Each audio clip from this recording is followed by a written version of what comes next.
اس کا پتہ تو تمہیں معلوم ہوگا۔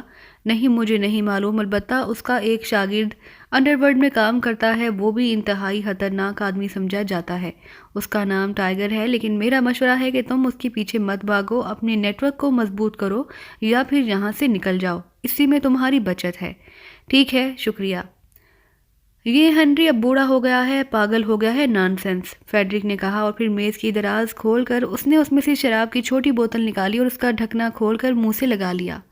عمران صاحب، اس نیٹ ورک کی کسی بڑی مچھلی پر ہاتھ ڈالنا پڑے گا، پھر اس کی وسعت سامنے آئے گی۔ دکانداروں کو پکڑنے سے کچھ نہیں ہوگا، صدیقی نے کہا۔ کسی بڑی مچھلی کے لیے بھی تو کانٹے میں کچھ نہ کچھ لگانا پڑے گا، ورنہ یہ لوگ اس قدر محتاط ہیں کہ معمولی سے خطرے سے کچرے کی طرح آپ کو سیکڑ لیتے ہیں۔ عمران نے ہاتھ میں موجود پیکٹ کو الٹ پلٹ کر دیکھتے ہوئے کہا۔ وہ اس وقت صدیقی کے فلیٹ میں موجود تھا۔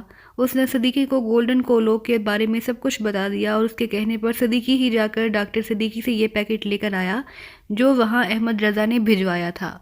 آپ کی بات درست ہے، لیکن آپ نے خود چیک کیا ہے کہ آپ نے صرف چند دکانوں سے اس کے خریدنے کی بات کی تو پوری مارکیٹ میں خطرے کی گھنٹیاں بج اٹھی، اور مجھے یقین ہے کہ جس ٹائپ کا یہ دھندا ہے، دکاندار کو کوئی عام مال سپلائی کرتا ہوگا اور شاید اسے معلوم ہی نہ ہو کہ وہ مال کدھر سے آتا ہے۔ تمہاری تمام باتیں درست ہیں، لیکن یہ اتنا بڑا نیٹ ورک عام آدمی نہیں چلا سکتے۔ اس میں مجرم، سمگلر، فیکٹری اونر اور نہ جانے کس کس طبقے کے لوگ شامل ہوں گے۔ یہ پیکٹ جو تم لے آئے ہو، یہ بہرحال کہیں بنتا ہے اور کہیں سے اس کا خام مال خریدا جاتا ہے۔ جو زہر اس میں ملایا جاتا ہے تاکہ کھانے والے کو زیادہ نشہ ہو، یہ مواد بھی تو کہیں سے خریدا جاتا ہوگا۔ پھر جتنے بڑے پیمانے پر یہ کام ہو رہا ہے، بلکہ ملک کے لاکھوں لوگ، جن میں زیادہ تعداد نوجوانوں کی ہے، اس کی عادی ہو چکی ہے۔ بے شمار لوگ اس زہریلے نشے سے ہلاک ہو جاتے ہیں۔ لوگوں کو ہارٹ اٹیک کا بتا کر انہیں خاموشی سے دفنا دیا جاتا ہے۔ یہ میرے عزیز کا لڑکا سڑک پر گر پڑا اور ہسپتال پہنچا دیا گیا۔ وہاں یہ ہلاک ہو گیا تو اس کا پوسٹ مارٹم ہوا اور اس طرح یہ زہریلا نشہ سامنے آیا، ورنہ یہ گھر میں ہلاک ہوتا تو اسے بھی ہارٹ اٹیک کا کیس بنا کر خاموشی سے دفنا دیا جاتا۔ کیونکہ والدین اور رشتہ دار الزام سے بچنا چاہتے ہیں، اس لیے ہمیں کھل کر اس نیٹ ورک کے خلاف کام کرنا ہے۔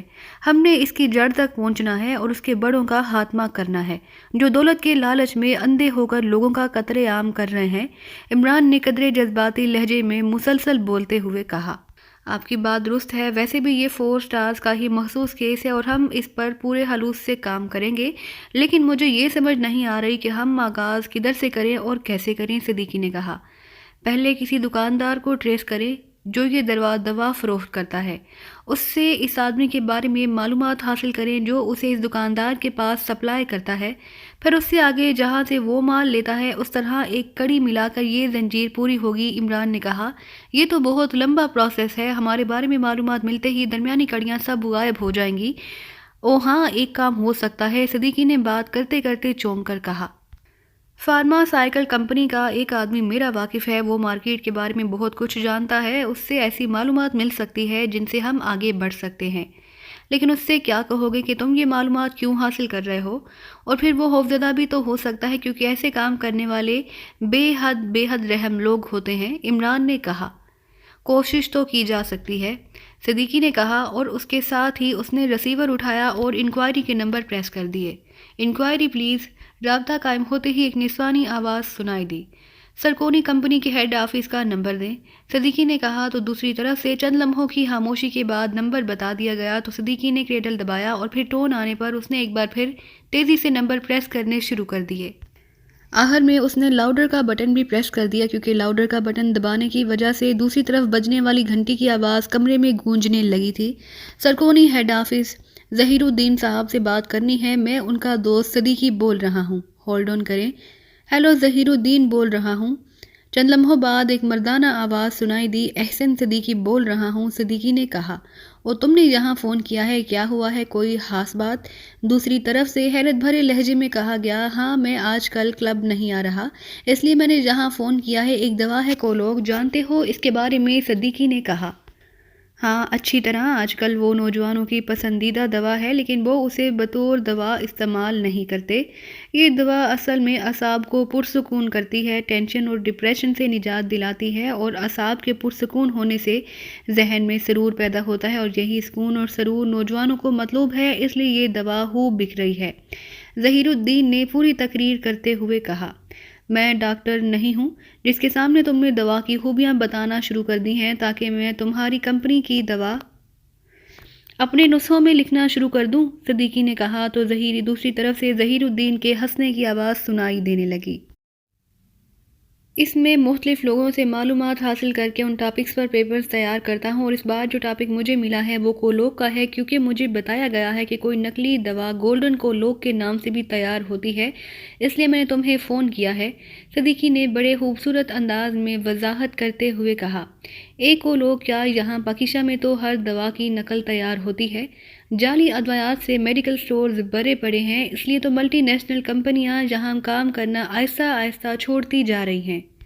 یہاں جعلی کام کرنے والے، نقل بنانے والے کسی سے کوئی پوچھ گچھ ہی نہیں۔ اس ملک میں ایسے لوگوں نے باقاعدہ ڈرگ مافیا بنایا ہوا ہے، جو ان کے خلاف انگلی اٹھاتا ہے اس کی صرف انگلی ہی نہیں بلکہ گردن ہی کاٹ دی جاتی ہے۔ قانون رشوت کی وجہ سے بے بس ہو چکا ہے، ظہیر الدین نے ایک بار پھر مسلسل بولتے ہوئے کہا۔ تمہیں ڈاکٹروں کے سامنے بہت بولنے کی وجہ سے زیادہ بولنے کی عادت پڑ گئی ہے، میں گولڈن کولوک کے بارے میں معلوم کرنا چاہتا ہوں، صدیقی نے کہا تو دوسری طرف سے ظہیر الدین بے اختیار ہنس پڑا۔ گولڈن کولوک کے بارے میں تم کیا معلوم کرنا چاہتے ہو؟ جو کچھ تمہیں معلوم ہے میں نے اس پر ریسرچ کرنی ہے۔ کولوک پر ریسرچ کر لینا، گولڈن کولوک پر ریسرچ نہ کرنا، ورنہ انتہائی خوفناک ڈرگ مافیا کے ہاتھوں ہلاک کر دیے جاؤ گے۔ کولوک جیسا میں نے پہلے بتایا ہے دوا ہے، لیکن اس کا استعمال نوجوان غلط انداز میں کرتے ہیں، لیکن گولڈن کولوک تو انتہائی خطرناک زہریلا نشہ ہے۔ اس میں خصوصی طور پر کوئی ایسا عنصر شامل کیا جاتا ہے جس سے اعصاب پرسکون نہیں بلکہ عارضی طور پر مفلوج ہو جاتے ہیں، اور اسے نوجوان کیفر و سرور کی زیادتی سمجھتے ہیں۔ ان کا کہنا ہے کہ گولڈن کولوک استعمال کر کے وہ ہر قسم کے غم اور مصیبت سے نجات پا لیتے ہیں، اس لیے گولڈن کولوک جو پہلے کم فروخت ہوتی تھی اب کافی زیادہ فروخت ہو رہی ہے، لیکن انتہائی خفیہ انداز میں۔ کیا تم بتا سکتے ہو کہ یہ کس فیکٹری میں تیار ہوتی ہے اور فیکٹری کدھر ہے؟ نہیں، اس بارے میں شاید کسی کو بھی معلوم نہ ہو، اور شاید اس فیکٹری کے ملازمین کو بھی علم نہ ہو کہ وہ کیا تیار کر رہے ہیں۔ ایسی چیزیں بنتی کہیں ہیں اور پیک کہیں اور کی جاتی ہیں، جو اسے پیک کرتے ہیں انہیں معلوم نہیں ہوتا کہ وہ کیا پیک کرتے ہیں، اس لیے یہ بتانا تقریباً ناممکن ہے، ظہیر الدین نے اپنی عادت کے مطابق ایک بار پھر تفصیل سے جواب دیتے ہوئے کہا۔ چلو فیکٹری کا نہ صحیح، مین ڈسٹریبیوٹر کا تو تمہیں معلوم ہوگا۔ ہاں اس کا مجھے علم ہے، لیکن پہلے وعدہ کرو کہ میرا نام کسی صورت سامنے نہیں آئے گا، ورنہ مجھے چونٹی کی طرح مسل کر رکھ دیا جائے گا۔ اوکے، نہیں آئے گا۔ یہ بلیک بزنس ہے صدیقی، بلیک بزنس۔ اس میں انتہائی طاقتور اور بے رحم مافیا ملوث ہے، اور اس میں گولڈن کولوک کے صرف ایک آدمی کو جانتا ہوں۔ اس نے مجھے بھی اپنی ٹیم کا ممبر بنانے کی کوشش کی، لیکن میں نے انکار کر دیا۔ اس آدمی کا نام فیروز خان ہے، اس کا ڈرگ سٹور ہے۔ Feroz drug store, Mohni road پر یہ ڈرگ سٹور ہے، چھوٹا سا سٹور ہے جو اس نے صرف دکھاوے کے لیے بنایا ہوا ہے، ورنہ یہ گولڈن کولوک اور اس ٹائپ کی دوسری جعلی اور قاتل ادویات کو دارالحکومت میں پھیلانے والی ٹیم کا ممبر ہے۔ یہ بھی بتا دوں کہ اس فیروز خان نے مجھے بتایا تھا کہ وہ تو اس نیٹ ورک کی چھوٹی سی مچھلی ہے۔ یہ نیٹ ورک تو پورے پاکستان کے ساتھ ساتھ بے شمار ترقی پذیر اور غریب ممالک میں پھیلا ہوا ہے، ظہیر الدین نے جواب دیتے ہوئے کہا۔ اوکے، تم بے فکر رہو، تمہارا نام کبھی سامنے نہیں آئے گا، اللہ حافظ۔ بڑا خفیہ نیٹ ورک بنا رکھا ہے، صدیقی نے ایک لمبا سانس لیتے ہوئے کہا۔ نہیں، خوف زیادہ پھیلا رکھا ہے تاکہ اس کی طرف کوئی توجہ نہ کرے۔ ہمارے ملک میں انٹیلیجنس ہے، پولیس ہے، ڈرگ انسپیکٹرز ہیں، ڈرگ فورسز ہیں، ان سب کے باوجود یہاں یہ سب کچھ کھلم کھلا ہو رہا ہے، صدیقی نے کہا۔ ایسا ہر ملک میں ہوتا ہے، کہیں کم اور کہیں زیادہ۔ برائیاں ہر جگہ پر ہیں، البتہ یہ بات درست ہے کہ ہمارے ملک میں برائیوں کے خلاف جد و جہد بہت کم ہے۔ بہرحال تم اس فیروز خان کو چیک کرو، پھر جب کسی بڑے پر ہاتھ پڑنے لگے تو مجھے بتا دینا، عمران نے اٹھتے ہوئے کہا۔ ٹھیک ہے، میں کال کر دوں گا، صدیقی نے بھی اٹھتے ہوئے کہا، اور پھر عمران صدیقی کو اللہ حافظ کہہ کر واپس اپنی کار میں آیا، اور چند لمحوں بعد اس کی کار تیزی سے اپنے فلیٹ کی طرف بڑھی چلی جا رہی تھی۔ اسے یقین تھا کہ اب 4 سٹارز اس کے خلاف تیزی سے کام کریں گے اور اس خوفناک نیٹ ورک کو جڑوں سے اکھاڑ دیا جائے گا۔ فیڈرک اپنے آفس میں بیٹھا نہ جانے کب سے مسلسل شراب پیے جا رہا تھا۔ ہنری نے علی عمران کے بارے میں جو کچھ کہا اور جس طرح اسے ڈرانے کی کوشش کی، اس پر پہلے تو اسے بے حد غصہ آیا، لیکن آہستہ آہستہ جب اس کا غصہ ختم ہوا تو اس کے ذہن میں یہ بات آنے لگی کہ اگر عمران سیکرٹ سروس کے لیے کام کرتا ہے تو پھر لازمی بات ہے کہ وہ بے حد تربیت یافتہ آدمی ہوگا۔ لیکن یہ بات اس کی سمجھ میں نہیں آ رہی کہ عمران کا گولڈن کولوک سے کیا تعلق پیدا ہو گیا، وہ کیوں اس کے پیچھے لگا ہے۔ گزشتہ 10 سالوں سے گولڈن کولوک فروخت کی جا رہی ہے اور سوائے چھوٹے موٹے واقعات کے کوئی ایسا واقعہ نہ ہوا کہ سیکرٹ سروس اس کے پیچھے لگ جاتی۔ اسے معلوم تھا کہ سیکرٹ سروس ملک سے باہر ہونے والی ملک کی سلامتی کے خلاف سازشوں کے خلاف کام کرتی ہے اور اس کے مقابل بین الاقوامی سطح کے مجرم ہوتے ہیں۔ پھر ایسا شخص اس معمولی معاملے میں کیوں دلچسپی لے رہا ہے؟ وہ بیٹھا یہ سب کچھ سوچ رہا تھا کہ فون کی گھنٹی بج اٹھی تو اس نے چونک کر فون کی طرف دیکھا اور پھر ہاتھ بڑھا کر ریسیور اٹھا لیا۔ یس فیڈرک بول رہا ہوں، فیڈرک نے کہا۔ سرداور بول رہا ہوں۔ دوسری طرف سے ایک بھاری سی آواز سنائی دی تو فیڈرک یہ آواز سنتے ہی بے اختیار چونک کر سیدھا ہو گیا۔ یس سر۔ حکم سر، فیڈرک نے انتہائی مودبانہ لہجے میں کہا۔ مجھے سیٹھ اسلم نے اطلاع دی ہے کہ گولڈن کولوک کے خلاف انٹیلیجنس کام کر رہی ہے، جس کی وجہ سے مارکیٹ پر خوف طاری ہو گیا ہے، سرداور نے سخت لہجے میں کہا۔ نہیں سردار صاحب، میں نے ساری معلومات حاصل کر لی ہے۔ سیکرٹ سروس کے لیے کام کرنے والا ایک آدمی جس کا نام علی عمران ہے اور جو شاید سائنسدان ہے، وہ انٹیلیجنس ڈائریکٹر جنرل سر عبد الرحمان کا اکلوتا بیٹا اور سیکرٹ سروس کے لیے کام کرتا ہے۔ مارکیٹ میں گولڈن کولوک کے حصول کے لیے گھومتا رہا ہے۔ انٹیلیجنس میں میرے آدمی موجود ہیں، ان سے رپورٹ مل چکی ہے، وہاں اس پر کوئی کام نہیں ہو رہا، فیڈرک نے تفصیل سے جواب دیتے ہوئے کہا۔ سیکرٹ سروس کا آدمی؟ لیکن ہمارے کاروبار سے سیکرٹ سروس کا تو کوئی تعلق نہیں، کہاں رہتا ہے یہ عمران؟ سرداور نے کہا، کنگ روڈ کے کسی فلیٹ پر رہتا ہے۔ ٹھیک ہے، اسے فوری طور پر فنش کرا دو، چاہے پورے کنگ روڈ کو میزائلوں سے کیوں نہ اڑانا پڑے، اور پھر اس کی لاش میڈیسن مارکیٹ میں پھینکوا دینا تاکہ لوگوں کا خوف ختم ہو سکے۔ یس سر، میں بلیک گروپ کے ذمہ یہ کام لگائے دیتا ہوں، فیڈرک نے کہا تو دوسری طرف سے سرداور نے اوکے کہہ کر ریسیور رکھ دیا۔ فیڈرک بول رہا ہوں، بلیک سے بات کراؤ، فیڈرک نے تیز لہجے میں کہا۔ ہولڈ کریں، دوسری طرف سے کہا گیا۔ ہیلو، بلیک بول رہا ہوں۔ چند لمحوں بعد ایک اور مردانہ آواز سنائی دی، لہجے میں سختی نمایاں تھی۔ فیڈرک بول رہا ہوں۔ او اچھا، کیسے فون کیا؟ آج کوئی خاص کام؟ دوسری طرف سے بلیک نے قدرے تکلفانہ لہجے میں کہا۔ کنگ روڈ پر کسی فلیٹ میں ایک علی عمران آدمی رہتا ہے، اسے فوری طور پر فنش کرنا ہے۔ معاوضہ جو تم کہو گے، لیکن کام فوری اور حتمی طور پر ہونا چاہیے۔ یہ وہی آدمی ہے جو سیکرٹ سروس کے لیے کام کرتا ہے یا کوئی اور ہے؟ بلیک نے کہا، وہی ہے۔ کیا تم اسے جانتے ہو؟ ہاں جانتا ہوں، لیکن اس سے زیادہ اس کے شاگرد ٹائیگر کو جانتا ہوں، اور فیڈرک آئی ایم سوری، میں یہ کام نہیں لے سکتا۔ تم کسی اور سے بات کرو، بلیک نے کہا تو فیڈرک کے چہرے پر حیرت کے تاثرات ابھر آئے، جیسے بلیک نے کوئی حیرت انگیز بات کر دی ہو۔ یہ تم کہہ رہے ہو بلیک، تم جو کسی سے نہیں ڈرتے، جب میں کہہ رہا ہوں کہ معاوضہ تمہیں تمہاری مرضی کا ملے گا تو پھر تم جتنا بھی معاوضہ دو گے وہ میری جان سے زیادہ تو قیمتی نہیں ہوگا۔ یہ عمران اگر بچ گیا تو پھر میں اور میرا پورا گروپ ہلاک کر دیا جائے گا، اور اگر یہ ہلاک ہو گیا تبھی یہی نتیجہ نکلے گا، کیونکہ ٹائیگر بھی کسی کو چھوڑے گا نہیں، اس لیے سوری، دوسری طرف سے کہا گیا، اور اس کے ساتھ ہی رابطہ ختم ہو گیا۔ تو کافی دیر تک فیڈرک ریسیور ہاتھ میں پکڑے اس طرح ساکت بیٹھا رہا جیسے اس کا ذہن معاف ہو گیا ہو، اور تھی بھی حقیقت کہ اس کے ذہن کے کسی گوشے میں بھی یہ تصور تک نہ تھا کہ بلیک جیسا آدمی اس طرح جواب دے گا۔ پھر چند لمحوں بعد ایک طویل سانس لیتے ہوئے اس نے کریڈل پر ہاتھ رکھا، اور چند لمحوں بعد اس نے ہاتھ اٹھایا اور تیزی سے نمبر پریس کرنے شروع کر دیے۔